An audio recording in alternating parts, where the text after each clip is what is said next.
The most amazing experience I've ever had was working with an 8-year-old autistic girl named Emily. Her mother called one day and told me that she had a spot of pneumonia in one of her lungs and asked me to work on her. I told the mother that I would do a shamanic journey and remove the spot from Emily's lungs. The mother told Emily that, and Emily went and laid down on her sofa, and I was in my house, which is about 35 miles away, and so I did my journey.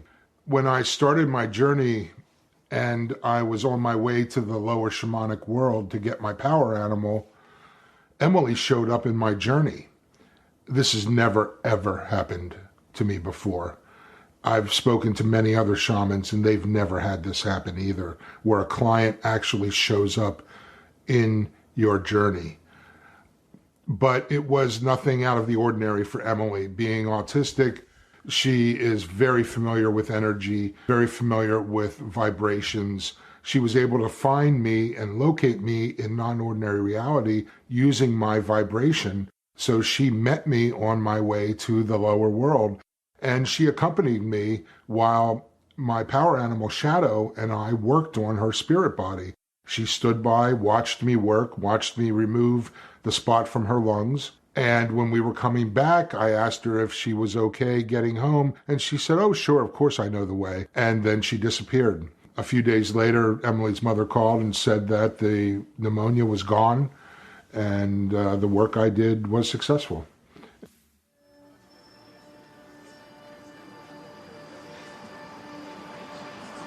In a world where nothing is known, nothing is certain, reality is not real. Wake up! Be afraid of nothing. I'm Bob Heske. Robert. The host with the ghost. This is my podcast, based on my paranormal documentary, Afraid of Nothing. Each episode, we talk to people who see life and the afterlife through a different lens. Join me. Who is this large man? And what's he doing in our bedroom? As we lift the veil and open our minds to see beyond our eyes lie. This is Afraid of Nothing.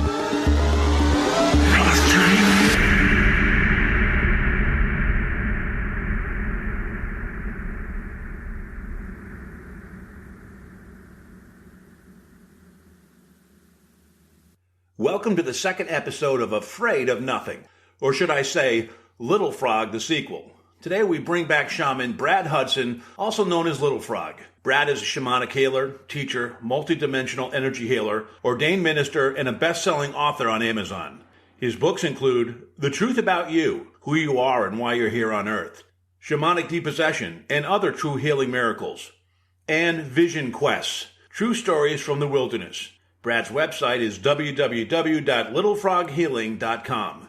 In episode 1, we talked a lot about Brad's specialty, demonic depossession. In this episode, we'll step back to discuss Brad's journey to become a shaman. And here we go. Hey Brad, welcome back. Hey Bob, thanks a lot. It's great to be back. In our first episode, we talked about demonic depossession and how you use divine love to put the dark entities in a ball of love and send them off on their way. I think we got a lot of great stuff on that.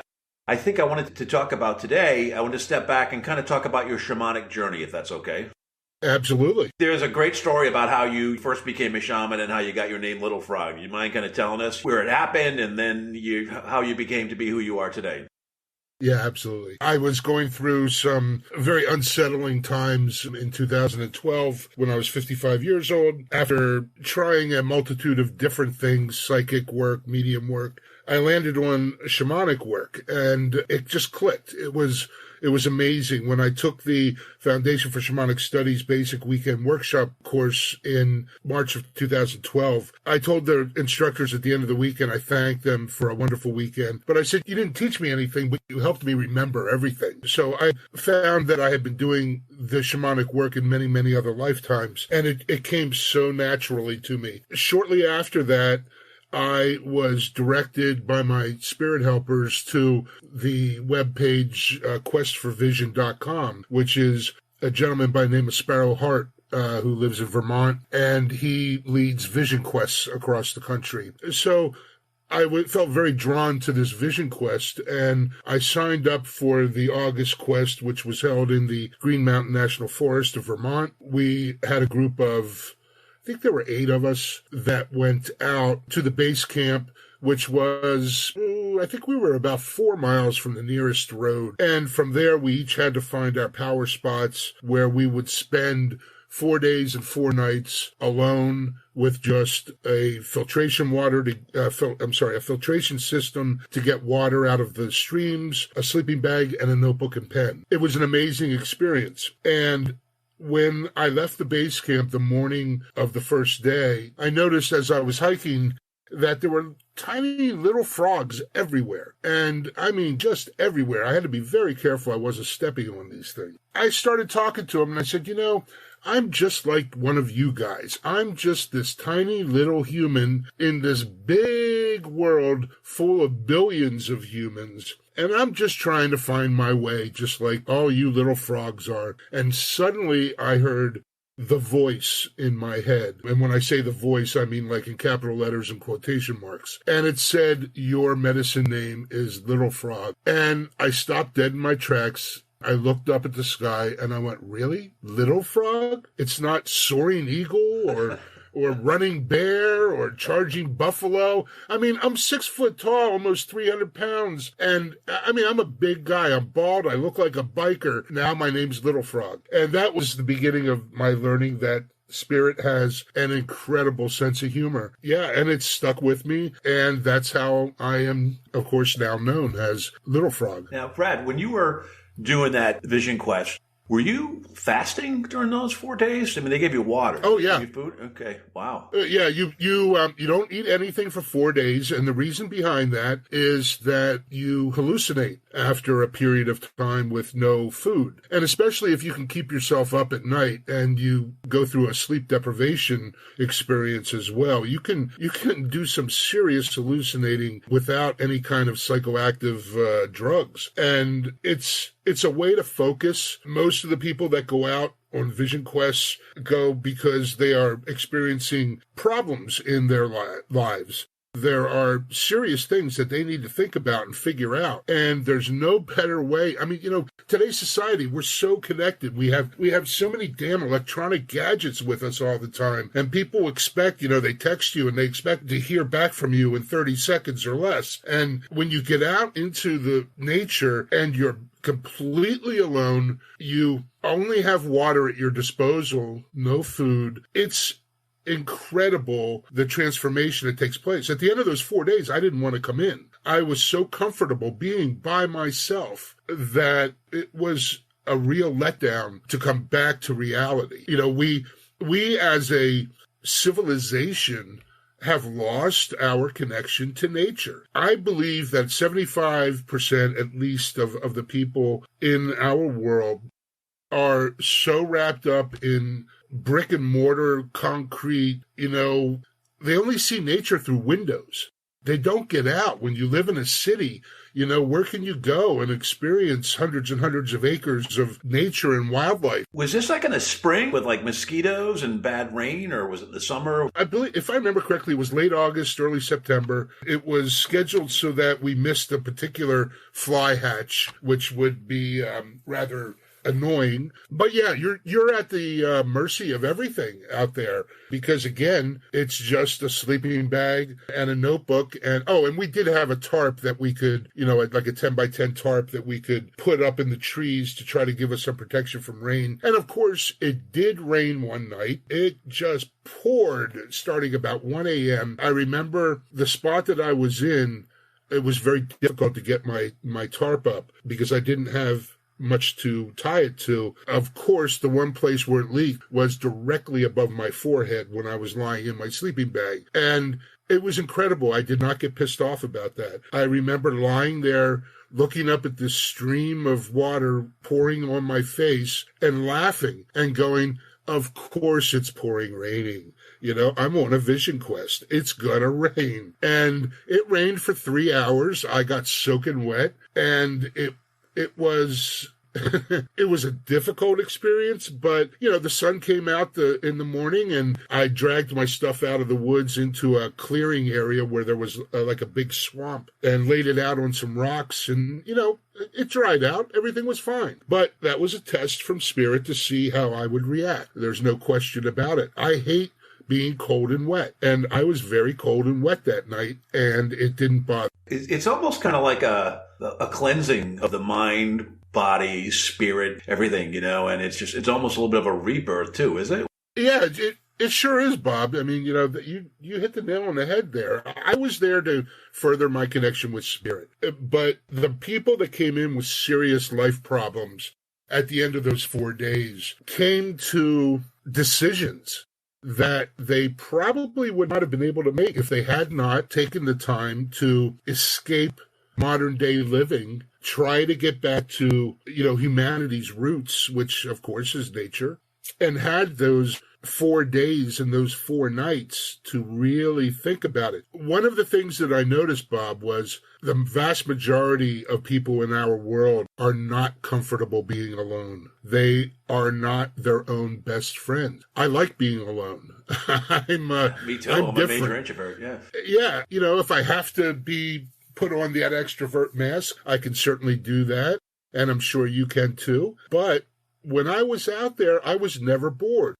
I always found something to do, something to look at, something to write about. I filled, a spiral notebook with observations during those 4 days. The amazing thing the really amazing thing that happened to me during this experience was on the 4th day, when every day I would come out of the woods and into this clearing where it was, as I said, very swampy. And there were only jagged rocks to sit on, not very comfortable. And then everything else was, swampy grass and all that stuff. I had just spent 3 days in that clearing, and I thought I knew that clearing pretty darn well. Well, I came out of the woods the morning of the 4th day, and something glittery caught my eye. I saw something out of the corner of my eye that I hadn't seen before. And I made my way over as close as I could get to this one particular area, and there was a bouquet of happy birthday balloons with streamers that had fallen out of the sky. They were purple and gold. There were a dozen balloons. I swear they had not been there previously. And the message that I got was that was Spirit congratulating me. I did a second vision quest in 2014 in the Valley of the Gods, Utah, which is the Four Corners area of Utah, where Utah, Arizona, New Mexico, and Colorado meet. It was in the desert. It was 110 degrees. It was in May. We had to carry our own water in that time, which water weighs a lot. We each had to take about 10 gallons with us for the 4 days. And it was just me and the scorpions out there. I'd wake up in the morning and there'd be scorpions all around my sleeping bag. And, I always looked at them as my protectors. I didn't look at them as anything nefarious or evil. They were taking care of me. They were about the only wildlife that I saw, because everything was just red rock, just desert. Did you write, like I was going to say, did you write in both Vision Quests? And if you did you use that for any books that you've written that are available on Amazon? I know one was about Vision Quest, another one was about kind of why we're here. A third one was on depossession. Yeah, the my Vision Quest book is kind of a detailed account of both Vision Quest experiences, which is called Vision Quest's True Stories. I think it's True Stories from the Wilderness. I haven't looked at it for a while. But it is available on Amazon, the Kindle edition. It's also available as a paperback. It was important to me to get that information out to people, and the people that need it will find it.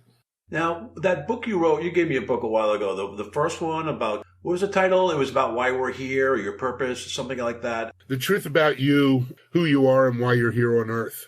Yeah, that was a pretty eloquent writing. I mean, it's not a long book, but you really summarize things in a very simple way. I was just curious. The Vision Quest was very formative for you in your shamanic journey, but you had an epiphany, and it seemed to be in that book. When I became awake, Bob, the spirits told me I was on the fast track, and they weren't kidding, because within 2 years I was practicing healing and doing serious depossession work. In my first year, I was guided to buy about 500 books, all concerning shamanism, healing, ETs, aliens, TCM, traditional Chinese medicine, just everything you could possibly imagine about spirituality. And I read damn near every single one of them. Interestingly enough, I found out that I could distill my library of 500 books down to about 12 books that really were important and worth having, worth reading, and worth reading over and over again.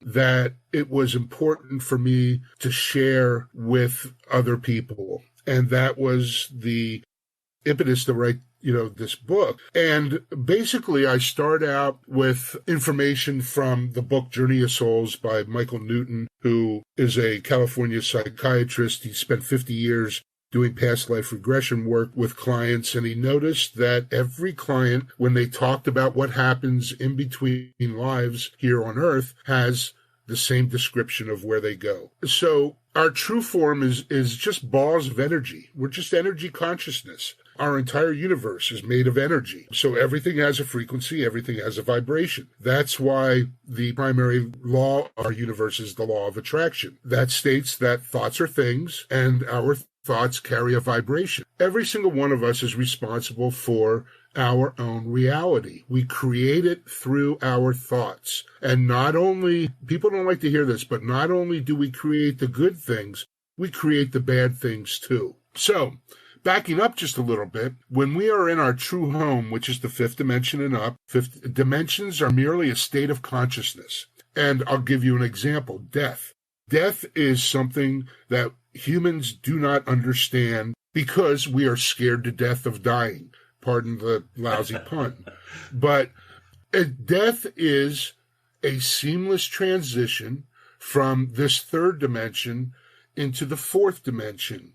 And the fourth dimension is our transitory dimension before we go home. And when everybody talks about going to the light, that is the tunnel, so to speak, that takes us home. And I'm not a physicist, so I can't explain how that kind of stuff happens. But when we die, our human body ceases to function. We immediately stand up. We close our eyes in the third dimension, and we immediately open our eyes, and we're in the fourth dimension. And we are perfectly healthy. We have a perfect body. And yet we're standing there trying to get the attention of all the humans that are doing stuff with our dead human body. And of course, nobody can hear us. Nobody can feel us touch them because we're in the fourth dimension. So Brad, quick interjection if you don't mind. So the fourth dimension, is that where ghosts and the paranormal reside? Absolutely. And all a ghost is a human who died and did not make the full transition home to the fifth dimension. Now, there's reasons why they will stick around this earth. I know for me, I don't want to stick around. I'm out, when I die, I'm out of here. I'm looking for that light. But take the instance of a human who is killed instantly in a car crash and didn't see the other car coming. Maybe the person was broadsided. Didn't see anything. Next thing they know, they're dead. But they don't understand that they're dead because they're standing there. They feel fine, but nobody will pay any attention to them. They can't figure out what's going on. They're not paying attention to the angels that are around them, ready to take them to the light. So they're scared and they immediately jump into somebody's spirit body because they feel comfortable in a human body. Now, there's other souls that don't leave because they're pissed off about something. Maybe a business partner cheated them out of millions of dollars, or their wife or husband left them for somebody else. It's always some kind of negative experience that keeps these people here on the earth. In their minds, they're not going to leave until they get even. They'll stick around until the people that screwed them or did whatever negative thing to them dies, and then they'll try to duke it out or whatever. I mean, I saw this in Nevada City Virginia City, Nevada, in the old Washoe Club, where I found the spirit of a young woman who had been killed by a cowboy, and they were both still there. Of course, when we're dead, there's no time. So, 100 years is nothing. It doesn't mean anything to these spirits.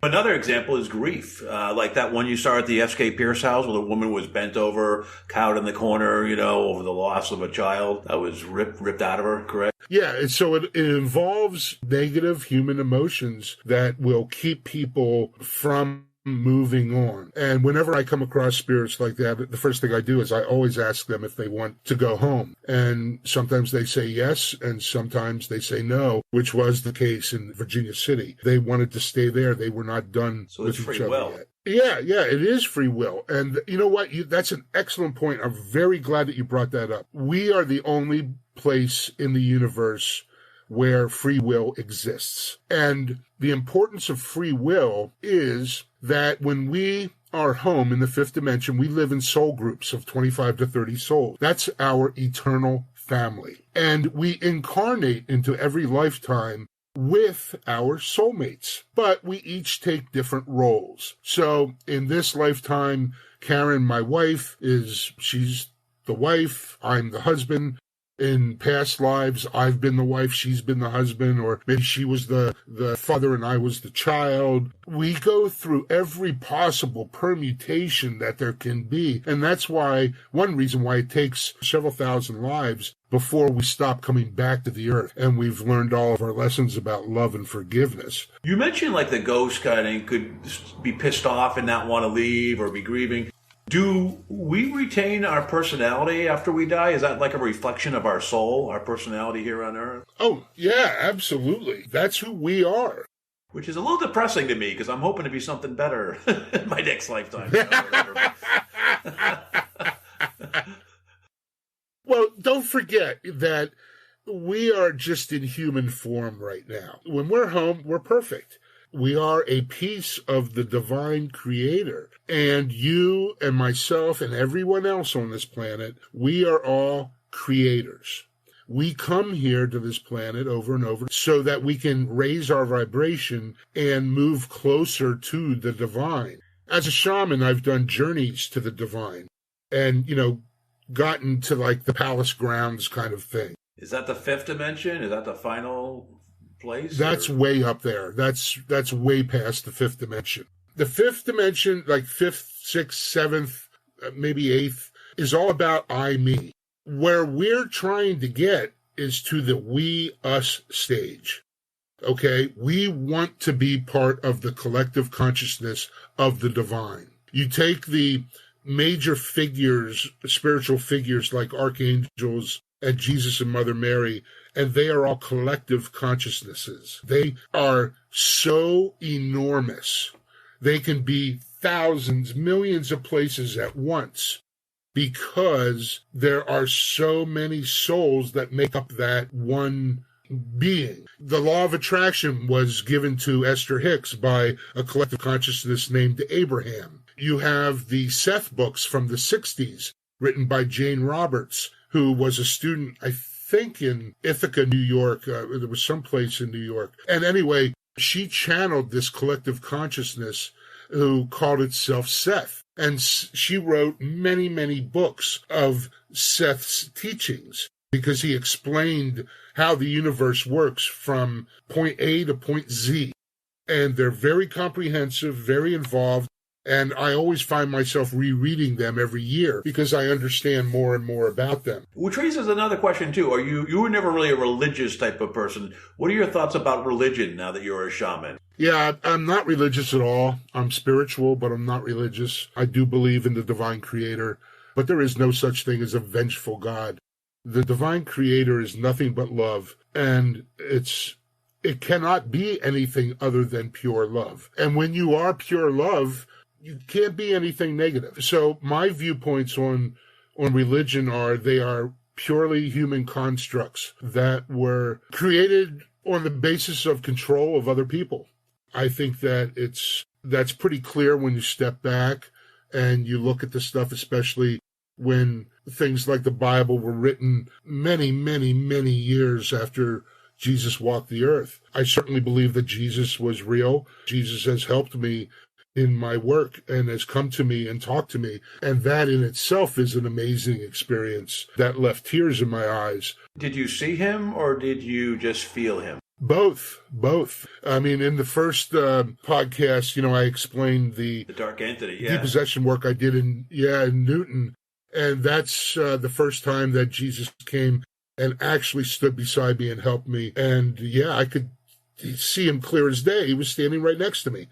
In the film Afraid of Nothing, there was a gentleman that had an experience that had been to the afterlife, and he said, here we're in air, we're breathing air, but when you're in consciousness, it's just a whole different thing, it's a whole different type of existence. And then, is consciousness the same thing as love, or is love a higher level than consciousness when you leave this life, or is consciousness, does that feel different than love? Is love higher up the chain?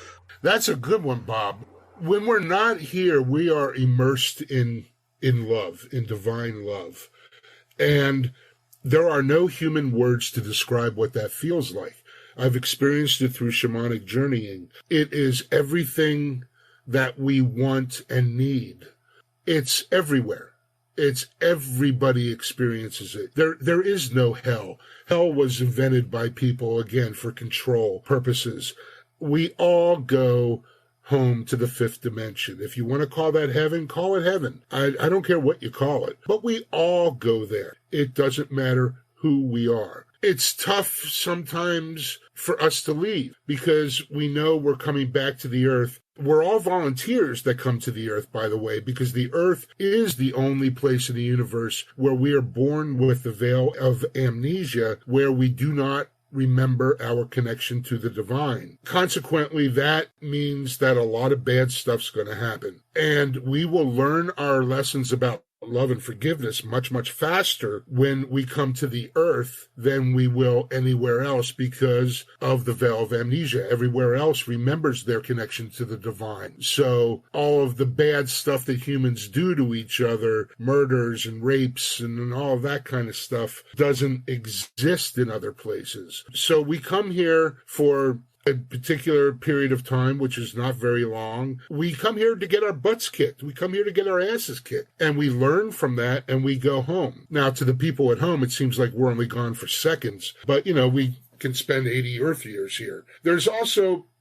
another part of love that I want to bring up that I'm sure some of your listeners are going to find rather controversial, but this is true. The loss that we experience in life as humans is all planned out ahead of time. We get together with our soul family and we decide when we want to incarnate, where we want to incarnate, and what we want to learn. And we will each have just one or two lessons to learn, but they are very, very intense lessons. And I will give you an example. So if I give, my son's 20 years old, if I give him the keys to my truck, it's been kind of icy around here the last couple of days. And if I give him the keys to my truck tonight and say, hey, Rob, go have a good time, and he wraps it around a telephone pole and kills himself, I am going to be holding myself responsible for that for, could be my whole life.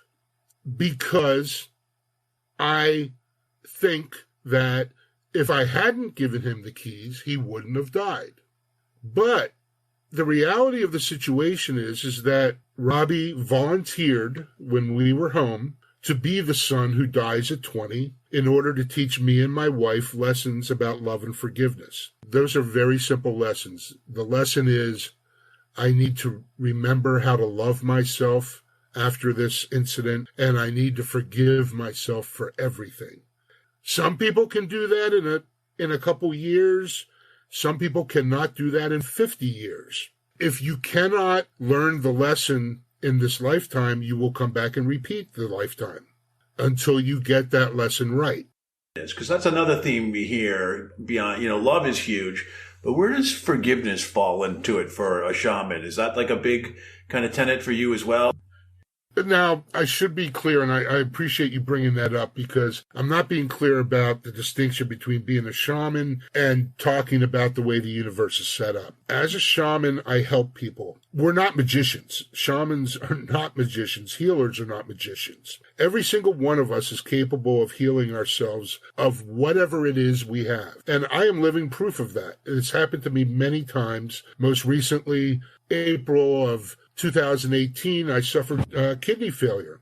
I was in the hospital. I was in pretty bad shape. They were talking dialysis. I decided that that was not the route I was taking. And I called on my helping spirits, and I explained to them, this is not acceptable. I have 30 more years. I'm 62. I said, I have at least 30 more years left of helping people. I am going to cure myself now of this. The next morning, they came and took the blood samples at 4 a.m. The doctor came by at 6 a.m. and he had a smile on his face. And I said, why are you smiling? He goes, your kidney is now 100% functional. And I only have one kidney. I had the other one removed due to cancer in 2013. And that's a whole other story. But yeah, I went from kidney failure to a perfectly functioning kidney overnight. So what the shaman does in a healing experience is we provide the client with that extra energy, that extra push, that oomph that they need in order to heal themselves of whatever it is that's going on. Quick question right there, President. So they heal themselves. You don't heal them, or shamans don't heal them. They heal themselves based on guidance and intervention to a shaman, or? We're just helping. We're the midwives. Some shamans don't like to think about it this way. Some healers don't like to think about it this way. But healers and shamans cannot take credit for healing humans. That all comes from the divine. We just provide the extra energy to the individual. And it doesn't work all the time. There's at least 25% of the time when I'm doing healing. I'm not talking about depossession now. I'm just talking about physical healing where it just doesn't work because the person wants the shaman to do the heavy lifting. And the person has to do the heavy lifting. The client needs to be very involved in their healing. If they're just going to sit back and think that the shaman's going to go abracadabra and wave a magic wand and their Lyme disease is gone, it doesn't work that way. And they will not be healed. And that's something that that's part of the learning curve for clients when they get involved with healers. And hopefully they're working with a healer who is in touch enough with what they're doing to be able to explain this to their client. This is stuff, Bob, that we should be told and informed about when we're in elementary school, when we're in middle school. Nobody does. We can create the perfect life that we want just by thinking about it. We can have perfect health. All that takes is the right thoughts and knowing how to think that way. Trying to eliminate all of the negative thoughts that are in your mind, because there shouldn't be any negative thoughts in there. We should love our brothers and sisters on this planet. And, like Rodney King said, everybody, I'll paraphrase him, everybody should just get along. If we did, this would be a totally different place. Money is something that is always on everyone's minds. You cannot manifest money by thinking about the lack of money, because the universe responds to our vibrations. When you are in a tough financial position and all you're thinking about is, where am I going to get the money to pay my rent? Where am I going to get the money to pay my car payment? Where am I going to get the money to pay for my medicine? Where am I going to get the money to pay for my food? Where am I going to get the money to pay for my child's diapers? You can only put out one vibration at a time. And when you're doing that, you're putting out the vibration of lack of money. And so the universe, all that's picking up is, well, Brad is just talking about lack of money, so that's what he wants. We'll make sure that he has a lack of money. You mentioned how people, when to heal themselves, so they're involved. Is that true when you remove dark entities from people, that they have to expel the entity out too in some way, or is it, or is that a situation where a shaman will do the dirty work for them? The way that I'm talking about healing now does not apply to depossession work. Okay, that is very specialized work. that you should never undertake unless you know darn well that A, you can do it, B, you're not going to harm the individual, and C, you can clear yourself if something attaches onto you as a result of your work. And very few people can do that. I know of maybe 5 people in the world that can do that like I do it. And I don't say that from an ego standpoint. I say that from a very sad viewpoint that I wish there were more people that could do this, because easily 60% of our population is walking around with attachments. It's a darn shame. You know, I want to help all of them, but I'm just one person. You actually did, though, Matt, the screening. A question, I don't know if it was Sam Baltrusis, the paranormal author, who's also a medium, or someone, asked about what is your recommendation to clear themselves from attachments after they leave a haunted place? Yeah, it's all in the preparation. And the prayer that I would suggest anyone who's going ghost hunting say before you go out is, I now surround myself with an eternal protective bubble of pure divine love, keeping 360 above and below, keeping out all non-beneficial energies and entities, yet allowing through those for my highest and best purpose. That is the prayer to say. That will protect you. There is nothing stronger than divine love in our universe, and that will keep them away. And if you feel that something is starting to latch on to you, by all means, invoke the prayer. And all you have to do is just visualize yourself standing inside of a bubble, a white bubble, or divine love is actually pink. So if you envision yourself standing in a pink bubble, that will protect you. And it's as simple as that. That's interesting. I know divine love's pink. Is there other colors on this, auras that we should be aware of, or like purple? I see purple a lot. I don't know what that means, but purple is the color of our crown chakra. That is certainly related to the divine. So, but I don't know in what the context is in which you see that. When I was having Reiki done on me and clearing and stuff, I saw purple, like blasts of purple. Oh yeah, darkness, yeah. Reiki will do that to you, sure. Hey, we're getting to the end. I just want to ask a couple quick questions, and if you don't mind. You said you read like 500 books and there were like 12 keepers. Are there any books that you'd recommend strongly that people read?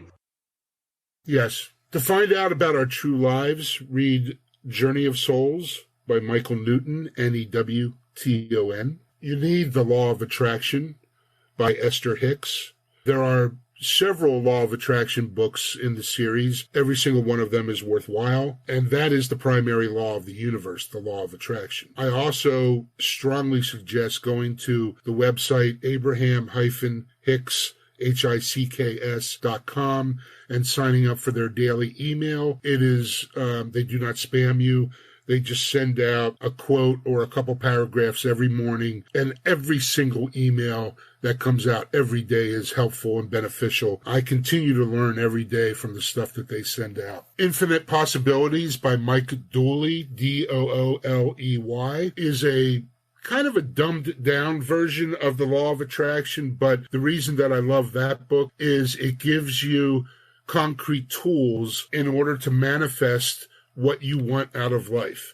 If you're not happy with where you are, you're not happy with what you're doing, buy Infinite Possibilities by Mike Dooley, and you can change your life in just a matter of months. And it's all done through thought. But that is an essential book. Let me see. The Seth books by Jane Roberts are probably the first maybe 4 or 5 of them, are all very, very good if you want to learn more about why we're here and how everything works.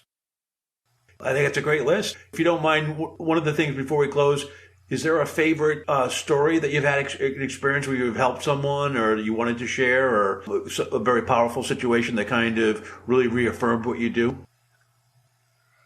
Oh gosh, that's a good question, because I've done like 1,000 of these things. Wow.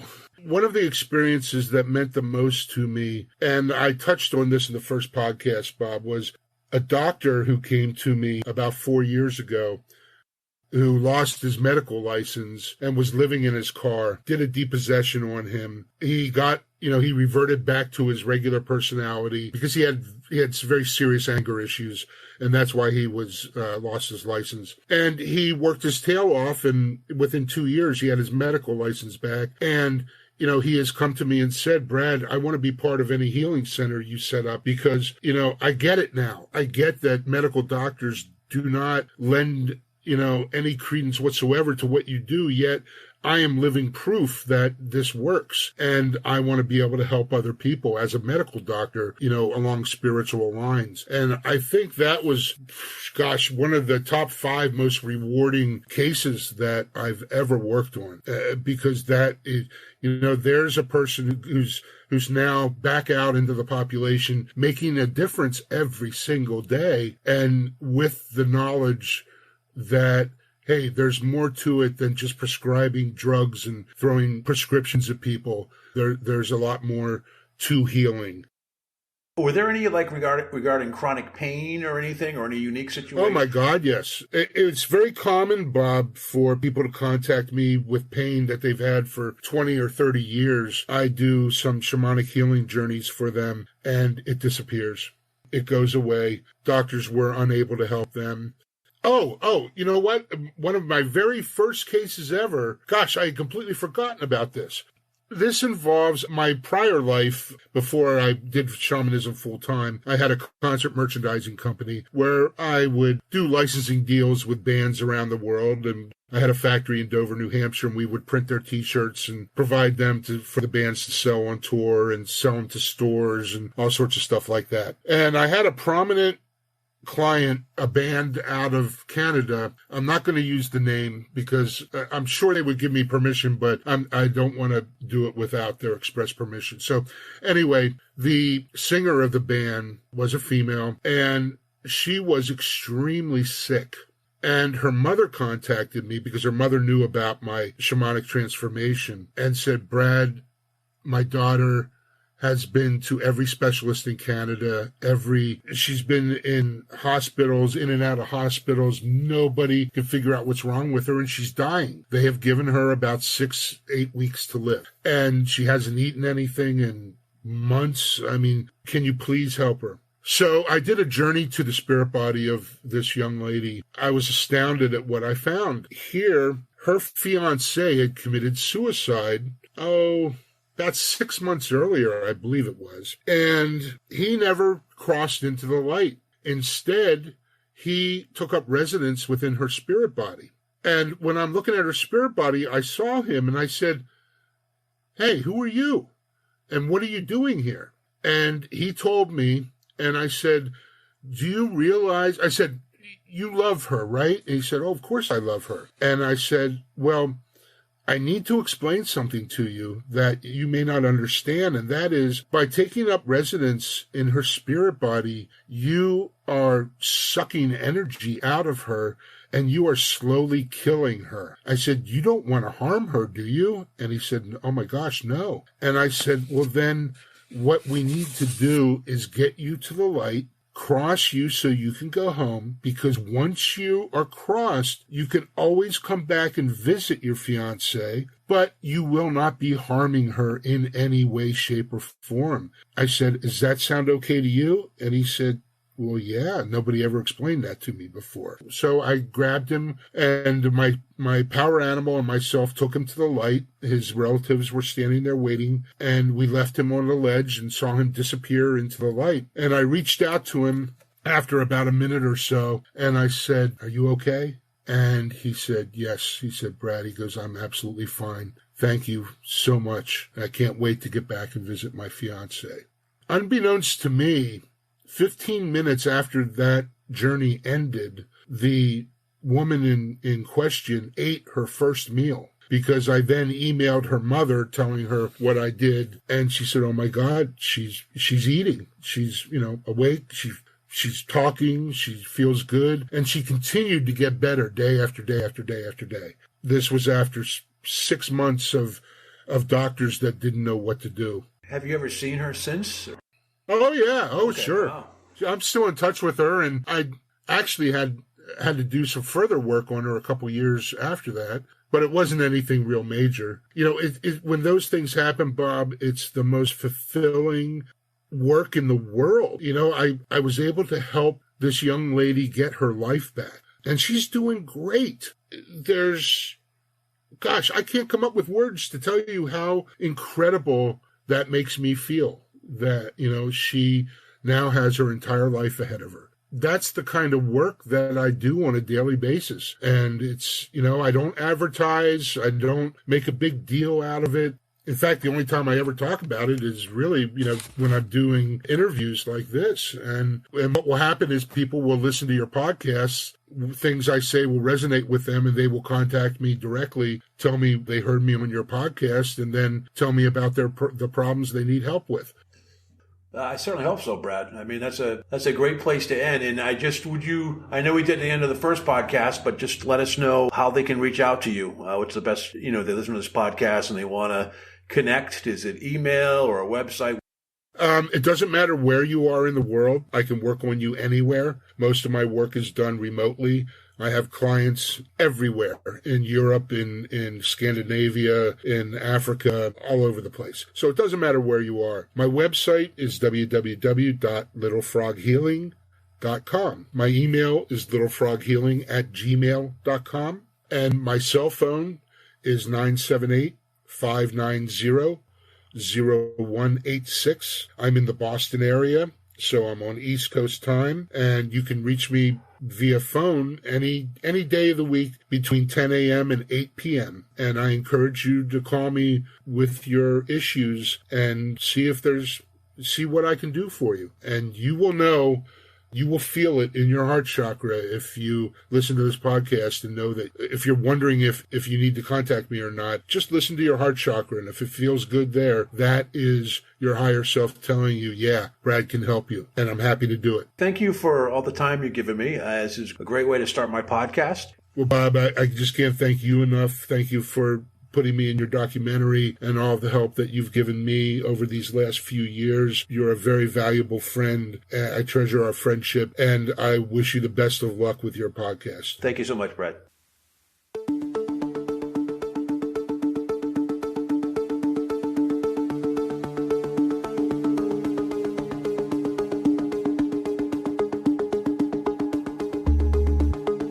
You've been listening to the Afraid of Nothing podcast. Please subscribe and like us on Facebook. Until next time, stay scared.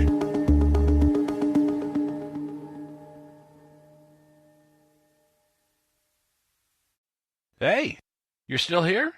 Great. Then why not listen to another episode? Visit AfraidOfNothingPodcast.com to peruse all the shows. That's AfraidOfNothingPodcast.com. And while you're there, click the coffee cup icon to buy me a coffee and leave a review. I'll give you a shout-out in an upcoming episode, and the world will know how swell you are.